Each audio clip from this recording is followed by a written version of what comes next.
կխնդրենք նաև այսօր պարզաբանի այս գործի մանրամասները, ի վերջո ինչ են ուզում ձեզնից, պարոն Ղազարյան։ Դե, երբ որ մարդուն մեղադրանք են առաջադրում, ընդ որում մեղադրանք են առաջադրում գործի հետ առնչություն չունեցող մի քրեական հոդվածով, որը նախատեսում է պատժի չափ ազատազրկման տեսքով մինչև 5 տարի ժամկետով, արդեն պարզ է իրենց մտադրությունը, թե ինչն է։ Իրենց մտադրությունը ինձ ոչ միայն հիմա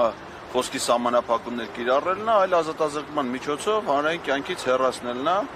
Ես վստահ եմ, որ դա արվում է ոչ պատահական ժամանակահատվածում, նա արդեն մեկնարկող իրենց ընտրական գործընթացներից առաջ, որի տեսանկյունից կարծում եմ ոչ այնքան կարևոր է ընտրությունները, որի մասնակցելու հավակնություններ ես երբեք չեմ ցուցաբերել, այլ ավելի շուտ սահմանադրական փոփոխությունները, նոր սահմանադրության ընդունումը, որը մտադիր են իրականացնել ընտրությունների հետ միասին, չնայած որ օրենքը դա չի նախատեսում։ Այսինքն կարելի ասել, որ սահմանադրական դատանի դատավորները աշխատակազմը ինչ-որ առումով նաև երաշխիքներ են ուզում իրենց համար ստեղծել։ Դա իհարկե իրանք իմ կարծիքով երկրորդային դերակատարներն են, ըստ գլխավոր դերակատարը վարչապետն է, որը որ փորձում է նաև այս գործով ամուր վահան, ամուր պատնեշ ստեղծել սահմանադրական դատանի համար, պահելով նրան բոլոր տեսակի քննադատությունից, բոլոր տեսակի նրանց գործունեության վերաբերյալ հրապարակային խոսքից, որպեսզի ամուր պատնեշ ստեղծի իրենց հետագա գործունեության համար։ Սահմանադրական դատան մարմինն է, որը որ ընտրությունների եւ հանրաքվեների բողոքարկման արդյունքների վերաբերյալ պետք է որոշումներ կայացնի։ Այսինքն այս գործով ոչ միայն փորձում են ինձ մեկուսացնել, այլ նաեւ իմ օրինակով պատժել եւ կանխել բոլոր այն մարդկանց, ովքեր կհամարձակվեն իրենց համար այս կարևոր շրջանում սահմանադրական դատանի հասցեին կամ դատավորների հասցեին որևէ քննադատական խոսք հնչեցնել։ Այսինքն սա դասական խոսքի իրավունքի սահմանափակումը կոնկրետ քաղաքական գործընթացներով պայմանավորված է։ Պարոն Ղազարյան,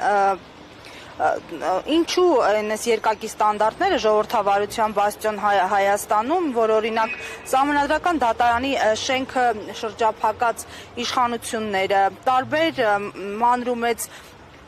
իշխանության ներկայացուցիչներ պարբերաբար հասցեական թիրախավորում էին սահմանադրական դատարանին, բայց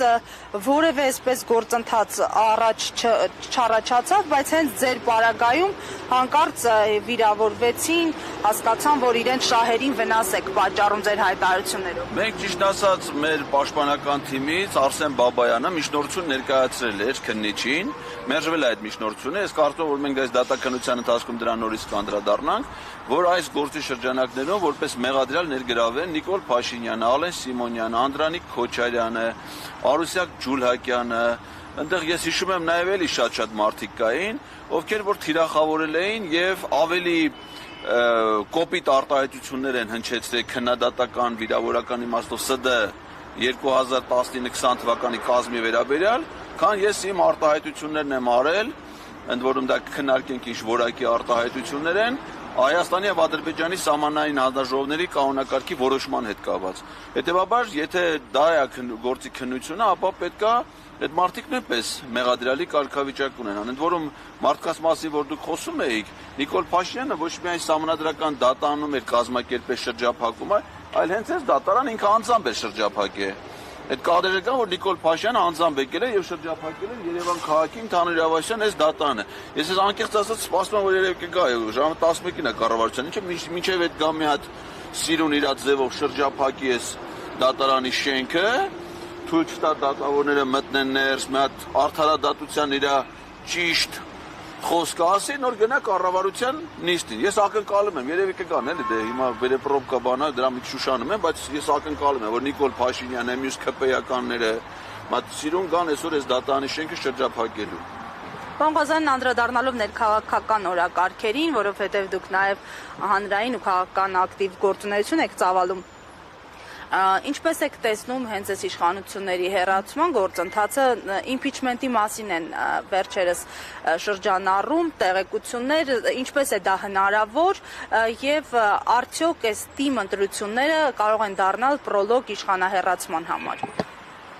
Կոնկրետ վերջի երկու համայնքներում ընտրությունը անվստահության գործընթացի հետ ուղիղ կապել կարծում եմ չի կարելի, բայց անվստահության գործընթացը դա վերջին շրջանի խոսակցություն չի։ Ես որ այդ մասին խոսում եմ 2022 թվականի օգոստոսի 23-ից, Այսինքն այդ բանում ակտիվացել է, որովհետև օրերը, այսինքն լիազորությունների ժամկետը պարլամենտի մոտենում է ավարտին, այսինքն այն պարլամենտը, որ պիտի իրականացնի վարչապետի անվստահություն, կարող 2 տարի հետո ինքը 1.5 տարի հետո այլևս պարլամենտ չի լինելու։ Հետևաբար ժամանակը սուղ է, պետք է գործողությունները լինեն ավելի վճռական եւ հասկանալի։ Եվ ես կարծում եմ, որ մենք ունենանք 2026 թվականին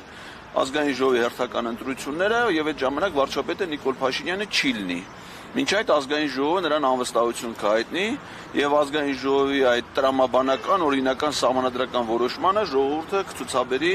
մեծ աջակցություն։ Ես վստահ եմ դրանում։ Փողոց եւ impeachment, թե հենց միայն impeachment-ի Ես կարծում եմ դա հնարավոր է գործնականում միայն երկուսի համադրությամբ եւ մարդիկ դուրս կգան փողոց, եթե գոյություն ունենա անվստահության գործընթաց, որովհետեւ մինչեւ հիմա մարդիկ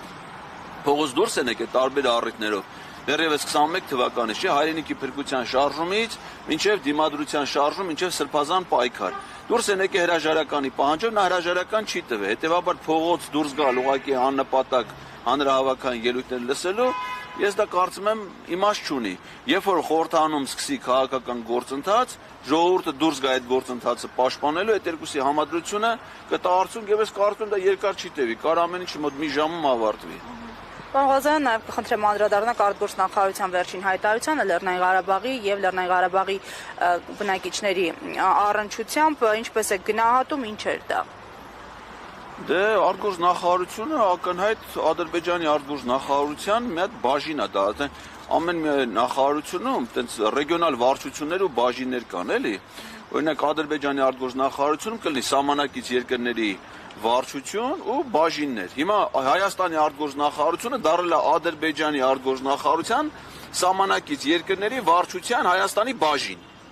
Այնտեղից հանձնարարությունները տալիս են, ստե Արադ Միրզոյանը կատարում է։ Տեսեք, ասենք հավաքվում են, չգիտեմ, երեխեք ինտերնետին տանելու են թե չէ, բայց Արադ Միրզոյանը, Ռուբինյանը գնալու են Անտալիա մասնակցելու Թուրքիայի արտգործնախարարության կազմակերպած համաժողովին։ Երբ որ իրանք են ստե համաժողով կազմակերպում, Թուրքիայից մենակ իրանք են մասնակցում։ Այնտեղ մարդ չի գալի։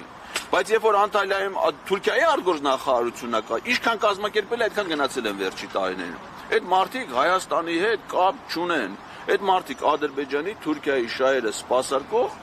գործիչներ են։ Հետևաբար նրանց ցանկացած հայտարարություն բխում է Ադրբեջանի եւ Թուրքիայի շահերից։ Մենք լեգիտիմ հələ միամիտ մտածում ենք, ասում ենք, այ մարդ, ախր սրանց հայտարարությունը ոնց որ արցախցիների շահերին հակադիր է, դա մեր ժողովրդի, մեր պետության շահերին հակադիր է, ձեզ զարմանում եք, ոնց որ պետք է համապատասխաներ հակադիր է։ Այս պահին այլընտրանք ունեն իշխանությունները, ասում են օբյեկտիվորեն թուլացած ենք, ռեսուրսներ չկան, տարածաշրջանում իրավիճակ է փոխվել։ Այո, բոլոր այդ առումով նրանք դառել են խոց իշխանություն, որպես այդպեսին գոյություն չունի։ Մնացել է մարդու կնիկ, որոնք սկի մարդու կնիկ էլ չեն։ Հել ընկել են այդ գետների փողոցը, դպրոցը